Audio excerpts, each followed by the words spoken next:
It isn't just Donald Trump's fate that is resting on this hush money trial and, of course, the outcome of this trial. It could, in fact, determine the fate of the entire Republican Party.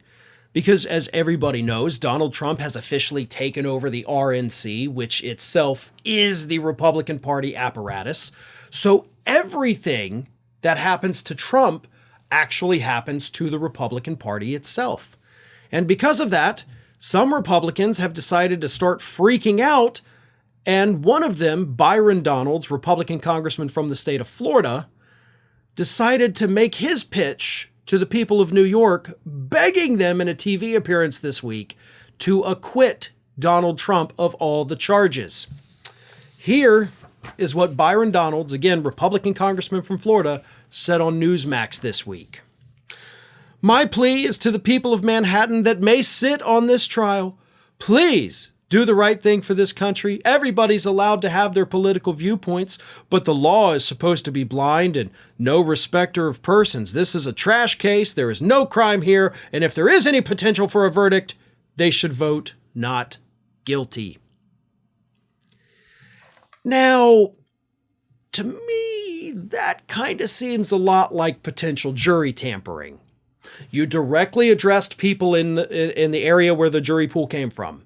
You directed it to the people who may sit on the jury, and you told them that this is a trash case, and then you instructed them on how you expect them to vote. If you were to do that in person to one of these people, that is 100% jury tampering. So I believe Judge Juan Merchan may want to send out a little bit of a feeler to Byron Donalds and just kind of let him know that, hey, bud, you're walking a very thin line here. And if I were you, I might be careful what I direct towards these potential jurors before they are picked, because they had not been picked at that point. So, watch what you say. Wouldn't want to have to hit you with some jury tampering charges. And then, after Byron Donalds said that to Newsmax, he did do an interview with the Daily Beast where he said, quote, "You get an alleged conviction on BS charges in front of a judge that is not impartial, and that's supposed to sway my mind? Man, I'm bigger than that. I don't worry about that kind of stupid stuff." Kind of seems like you are, though. I mean, you wouldn't go out there and tell the people in Manhattan to acquit Donald Trump if you weren't worried about it. So you are worried about it, because we know that because you said that on live TV. I mean, it's one thing to just say it over the phone to a reporter like, I'm not worried about it. You were on live TV begging these people to say that Trump is not guilty before ever hearing a fact in the case. But it's not just Byron Donalds.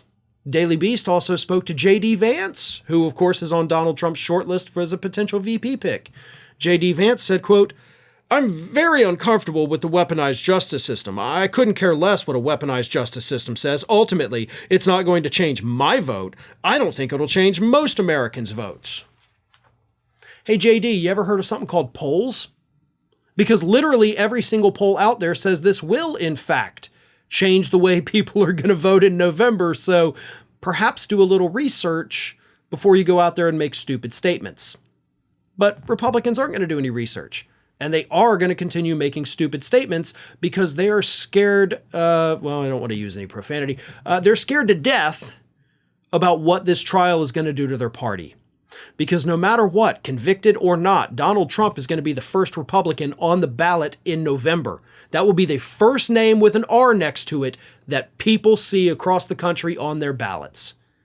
And if he's sitting there with a criminal conviction and that little R next to his name, there's a good chance voters aren't just going to take it out on him, but they're going to take it out on all the other R's all the way down that ballot. And that is what scares people like J.D. Vance and Byron Donalds. Well, folks, we have crossed that 1 million subscriber milestone, but rest assured, we are just getting started here at Ring of Fire. So if you're not already, please do subscribe to the channel and make sure to like, share, and comment on the videos.